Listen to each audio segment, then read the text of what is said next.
तो चलिए शुरू करते है जय श्री राम और एक नारा जय श्री राम भारत हो चुप और उन्हीं चप्पलों से उनको स्वागत कर दीजिए। चप्पल दिखा रहा चुप, बिल्कुल चुप। हिम्मत कैसे हुई तेरी मुंह खोलने? इनको भी इनसे ठीक करना है। अच्छा ये देख रहे हो ना, इन्हीं की ठीक करना, इन्हीं की ठिकाई होगी इनसे। सुनो अरे बेशर्मो सुनो, बेशर्मो सुनो, गजब बेइज्जती है। मोदी से कहो देश छोड़ो, हम मेहनत कर लेंगे, आगे बढ़ा देंगे, तुम देश छोड़ो, बाहर निकलो तुम देश से। अभी मजा आएगा ना भिड़ो। तुमको इतिहास पता नहीं, भूगोल पता नहीं, जो मन में आया। अच्छा एक चीज है, तुम्हारे से पत्रकारों को मोदी ने जो सर्च करके निकाला है मार्केट में, बढ़िया काम किया है। अच्छा हमको सिखा रिया है। देखिए मोहन भागवत हैं बेवकूफ, और मोहन भागवत को पढ़े लिखे नहीं है। मोहन भागवत को ऐसे छोड़ देनी चाहिए, और कहीं ना कहीं संघ का अध्यक्ष अब किसी दलित को बता देना चाहिए। ये मनुवादियों ने राज करके इनका दिमाग खराब हो गया, पागल बौराई हो गए हैं। सत्ता जब कोई चीज बार बार मिलती है ना तो खत्म हो जाता है। झंड भारत की बात कर रहे हैं, झंड भारत की बात कर रहे हैं वो लोग। झंड भारत सही पकड़े हैं। तो छोड़ दो देश, विदेश वाले बोल अरे दलालो बात करो। नीरव मोदी सालवे की तीसरी शादी में आया था भगोड़ा। मोदी जी विश्व गुरु हैं, एक फोन से रसिया और यूक्रेन का युद्ध रुक जाता है, उसको नहीं फोन करके मंगवा सकते हैं इंडिया। बोले सबको वापस लाएंगे। चुप रहो, दलाली बंद करो, बीच में मत बोलो। अगर हंसी मजाक करना हो तो बाहर निकलो। अरे कहना क्या चाहते हो? ये कि जब वो सालवे की शादी में पहुंचा, भारत के सालवे चुनाव समिति के साथ सदस्य भी हैं और एक बड़े वकील भी हैं। उनके जैसे संबंध एक भगोड़े से होने के बावजूद भी उन्हें गिरफ्तार नहीं किया गया, उन्हें छोड़ा गया। वो हंस रहा था हमारे पैसे लूट कर। बेशर्मो, तब पूछने क्वेश्चन नहीं आ रहा था लो, तभी पूछते। आपसी होता तो भगोड़ा भी तो है ना, क्राइम भी तो किया है। अभी हम मान लो किसी का पैसा लेके भाग गया, तुम्हारे घर में आके खा पी के निकल जाएंगे, तुम बोलोगे नहीं? बेशर्मो, तो इतनी बड़ी बेशर्म सरकार कहीं देखा है आपने? देखा है बताओ? ये बताइए, सीमा हैदर भी मोदी के रैली में सपोर्ट करने के लिए प्लान बनाए जाएंगे तो नरेंद्र मोदी के 56 इंच में सीमा हैदर छेद है। सीमा हैदर 56 इंच पे छेद है। सीमा हैदर से आपको दिक्कत क्या है सब? अरे बेशर्मो, तुम भाग के जाओ पाकिस्तान, चल भाग यहाँ से, भाग। नहीं, सारे देश तो अपना रहा है। अरे कोई नहीं, अरे बेवकूफ़ो तुमने बनाया, तुम दलाली कर रहे हो भाजपा से लेकर। कोई हमारी भाभी है, लो और लो कर लो बात, इनकी भाभी भी हो गई। कोई बात, ये आजकल के युवाओं को गलत तरीके से जीने का तरीका बताया जा रहा है। 22 साल का सचिन और 30 साल की सीमा, ये हिंदू धर्म के अनुसार भी गलत है। चुप रहो, ये बेशरम, चुप रहो। प्यार में जायज़ है। तू करेगा अपनी बेटी शादी? तू करेगा भाई? तू भेज दे, तू कर लेगा पाकिस्तान में जाके, तो वहाँ से बुला ले। बेटा है बुलाओ सीमा, फिर कोई सीमा। एक मिनट, सीमा शादी करोगे बुलवाएं, एक और सीमा बुलवाएं, तुम्हारी बेटी शादी करवा देते हैं, रखोगे भाव बनाओगे क्या मजा कर? अरे सन्नी गया तो यहाँ सकीना खुद चली आई है, वो भी छिपके आई है, पता नहीं क्या है, 4 बच्चे लेके आई है, और चारों है तो मुसलमान के ही बच्चे। आज वो हमने उन्हें अपनाया है, आज हम उनके जीजा बने हैं, कल वो हमारे जीजा बनेंगे। आज ही बदल लिया साला। बनाया अरे दलाल, तेरी तनख्वाह कम हो जाएगी, तेरी इनकम कम, तो घूस ही बनाएगा। नहीं, हाँ गैस सिलेंडर जो कम चुप, बेमतलब की बात करते हो तुम लोग। समझ रहे हो? समझ रहे हो आप? समझ रहे हो? और ये खुश हो रहा है, ये अजीब बंदभक्त है। कम होने दो। इन छोटे मोटे प्रोग्रामों से कितना कमा लेते हो? नड्डा की तरह चड्डा गीला हो जाएगा, जेपी नड्डा की तरह चड्डा गीला कर देंगे। क्या कहना क्या चाह रहे हैं भाई आप? देखिए एपी सिंह वकील हैं और वरिष्ठ लोग हैं, लेकिन मुझे ऐसा लगता है कि उनको पाकिस्तान प्रेम ज़्यादा है। जान दे देंगे इसके लिए, क्या बात कर रहे हो आप? एक किसी की पत्नी रह चुकी। अरे बेशर्मो, एक तो और क्या दे रहे हैं आप? तो चुप कर देते। आओ तो पकौड़ा बना रहे हैं तुमसे? अच्छा, पकौड़ा तो बनवा नहीं रहे हैं। अरे पकौड़े का सुन तो रो, सुन, फिर बेशर्मो दलाली करने लग गए। सुन लो, जनता माफ नहीं करेगी। शर्मो कितनी दलाली लिए हो? आज तो अपने दलाली का रेट बताओ हमको। 11 एंकर, आप उनको बाहर कर दो। 11 एंकर ने कभी गरीब के 1 रुपए की बात की, उसके खाने की बात की, उनकी चौबे बेशर्मो रोक बेशर्मो बार बार रिटेप कर रहे हो। कभी उसकी बात की, कभी किसी की बेटी की बात की, कभी ऐसा कोई योजना लाया जिससे बेटी को बाप को 2.5 लाख रुपए का वो अप्लाई करे तो 1 हफ्ते के अंदर उसके खाते में आ जाए, वो अपनी बहन बेटी की शादी कर सके। है कोई सरकारी योजना? आप बेटी पढ़ाओ, मैं कह रहा हूँ, बार बार मत बोलो, बेमतलब सवाल मतलब। है कोई ऐसी योजना जहाँ 18% GST से बच्चों गरीब जो BPL कार्ड वाले बच्चे हैं उनको किताबें मुफ्त कर दी जाए? मतलब इंग्लिश स्कूल की है कोई ऐसी व्यवस्था? फोर्थ पिलर पर हमला है। ये फोर्थ पिलर पे हमने खुद भी हमला कर दी। आज तक वो जितने भी एंकर हैं, किसी गरीब के पास जाके पूछे, एक सब्जी मंडी में वो आदमी रो रहा था कि मेरे पास पैसे नहीं है, हम खा नहीं पा रहे हैं, हम जी नहीं पा रहे हैं। आम आदमी की बात करो यार।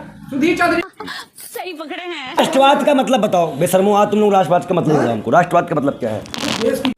ये बड़ी अच्छी बात कही आप। तुमसे पूछ रहे हैं कि मोदी कौन है तो बता रहा अमित शाह कौन है। बेवकूफ बता, राष्ट्रवाद क्या है? तो निठल्ले निकम्मे बैठा दिए, ना शादी है, ना ब्याह है, ना बच्चों की परवाह है, ना कुछ पता है। जो अपना घर नहीं बचा पाए, अपनी पत्नी को नहीं बचा पाए। सन्यासी शादी नहीं करते, ये सच है, लेकिन सन्यासी शादी करके छोड़ते नहीं है। हमने 7 वचन अगर दिए हैं तो निभाएंगे। किस करोड़ का मंडपा बनाया, डूब गया, और किन कंपनियों को ठेका दिया गया। अभी यही बेशर्मो फिर नहीं बोलने देते हो तुम लोग। यही अगर कॉमनवेल्थ गेम में होता तो कितने घोटाले की जांच कराते हैं आप लोग। लेकिन इतना बड़ा घोटाला इस स्कैम में हुआ जो 20 में 41 करोड़ रुपए खर्च कर दिए गए। कोई कुछ पूछा? वो 41 करोड़ किसानों के कर्ज माफ हो सकते थे। 11 लाख करोड़ के कर्ज माफ करने वाले हमारे देश के प्रधानमंत्री। अभी हमने जवान में एक किसान की धोती उतरते हुए देखी है।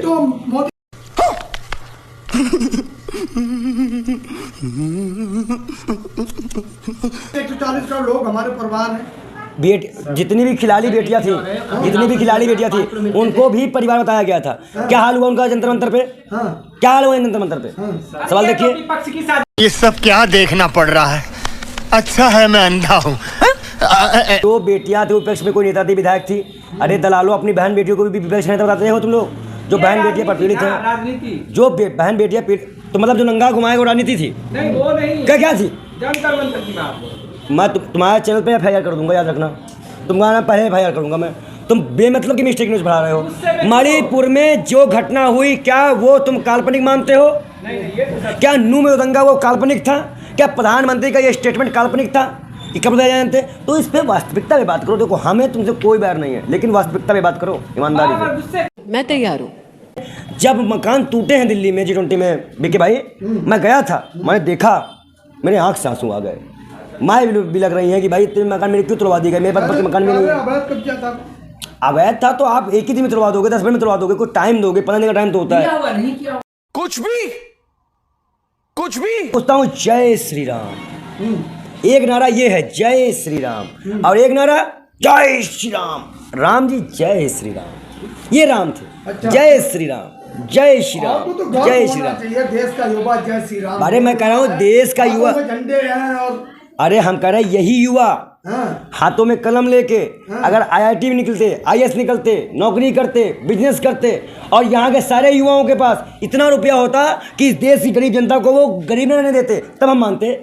और फिर अब फिर अमित शाह का बेटा हिंदू है, क्यों नहीं बाहर निकला? विजय जर्मन क्यों है? मोहन भागवत की पोती की शादी किससे? नहीं, ऐसे नहीं। अगर नेताओं के बच्चों को धर्म की चिंता नहीं है तो हमारे बच्चों को क्यों होगी फिर? जो लोग ये बात कहते हैं कि हम, भाई अमित शाह का बेटा भी सही चेयरमैन है, पहला। राजनाथ सिंह का बेटा विधायक है, हमारा बेटा तलवार लेके बैठेगा? क्या मजाक है भाई? हमारा बेटा क्यों लेने जाएगा? और जब किसी घर, अभी अभिषेक, नू में एक अभिषेक हमारा बच्चा दंगे में मारा गया, कोई बीजेपी का नेता पहुंचा, हमने कहा कि जो 7 से 8 लोग मरे नू दंगे में, उनके परिवारों को 1-1 करोड़ रुपए दो, क्योंकि तुम उनकी इस गम को नहीं भुला पाओगे। अगर मैं ऐसी बात करता हूं तो मैं हिंदू नहीं रहता हूं। जब मैं कहता हूं कि भाई आप अपनी यात्रा निकालो, अपनी यात्रा, कौन से ग्रंथ में लिखा है कि हमारी जितनी यात्रा निकलेगी वो मस्जिद में जाके डांस करेगी? कभी हम लोग मस्जिद गए हैं? क्या जरूरत है मस्जिद जाने की? हमें 5 टाइम हनुमान चालीसा की पढ़नी है, 5 टाइम तो नमाज होती है। सबसे महत्वपूर्ण बात और भी है कि अगर इंडिया अंग्रेजों का दिया हुआ नाम है तो सेंट्रल विस्टा किस ग्रंथ में लिखा है? किस ग्रंथ में सेंट्रल विस्टा लिखा है? तो रुको जरा, सबर करो। बोला धक्का बुक्की नहीं करने का, आराम से लेने का। हाँ, तो हिंदुस्तान और हिंदू भी मुसलमानों का दिया हुआ है, मिटा दो इसको भी। हिंदुस्तान कोई अपना दिया हुआ नहीं, मुसलमानों का दिया हुआ है। कौन है ये लोग? कहां से आते हैं? बोलते तो सनातनी बोलते हैं। अब सनातनी बोलते हैं। और जो कट्टर हिंदू लिखते हैं वो कुछ लोग हैं, चंद लोग हैं। तो वही चंद लोग हैं नमूने। मेरा ये चैनल सब्सक्राइब करें और मेरे हर अपडेट आपको मिले, इसके लिए बेल आइकन जरूर दबाइएगा। यही ठीक है, भक्तों का भक्त अरे जाओ यार, भक्तों का नाम मत खराब करो भाई, चप्पल दिखा मत करो भक्तों का अपमान। भक्त कभी भी भक्त। अरे तो वो भक्त ही तो है, भक्त- जय श्री राम बोलते हो, भक्त है भाई। अरे भाई राम के भक्त हैं, हाँ। लेकिन राम की भक्ति के आड़ में जो वो काटते हैं मारते हैं वो राम के सिद्धांत नहीं है। राम को मानने वाला कभी भी औरतों पे अत्याचार नहीं करेगा। राम को मानने वाला कभी रेपिस्ट नहीं होगा। राम को मानने वाला किसी के घर नहीं उजाड़ेगा। राम को मानने वाला बुलडोजर नहीं चलवाएगा। राम को मानने वाला किसी को एक आंसू बहने नहीं देगा। मुझे घर जाना है, मुझे घर जाना। इनको भी इनसे ठीक करना है। अच्छा, ये देख रहे हो ना, इन्हीं की ठीक करना है, इन्हीं की ठिकाई होगी इनसे। गजब बेइज्जती है। और उन्हीं चप्पलों से उनको स्वागत कर बार दीजिएगा। बार चप्पल दिखा रहे तो खबरें बनती नहीं, बनाई जाती है। ये उनके लिए है जो अपनी सोच को थोपते हैं। अगर हम बाबा भीमराव अंबेडकर जी संविधान की तहे दिल से इज्जत करते हैं, नमन करते हैं उनको, तो आपको भी आप हमें हमारे देवी देवताओं को नमन करिए ना करिए, हमें मतलब नहीं है, लेकिन आप अपमान नहीं करेंगे उनका, ये आश्वासन चाहूंगा मैं आपसे। कुछ भी पहले ये तय करो गद्दार कौन है, बाद में मिलके तय कर लेंगे वफादार कौन है। क्या तो क्या अबे जल्दी बोल, कल सुबह पनवेल निकलना। मैं करूंगा तेरे ऊपर, देखिए मतलब कुछ भी। रिजर्व बैंक ऑफ इंडिया गद्दार है। अरे उसके नाम चेंज हो जाएंगे, क्यों घबरा ऐसी रहे हैं? भक्ति सच में तुम लोगों को लगी है, ऐसी भक्ति लगी है कि मैं क्या ही बोलूं, बता कर। हाँ घमंडी हो।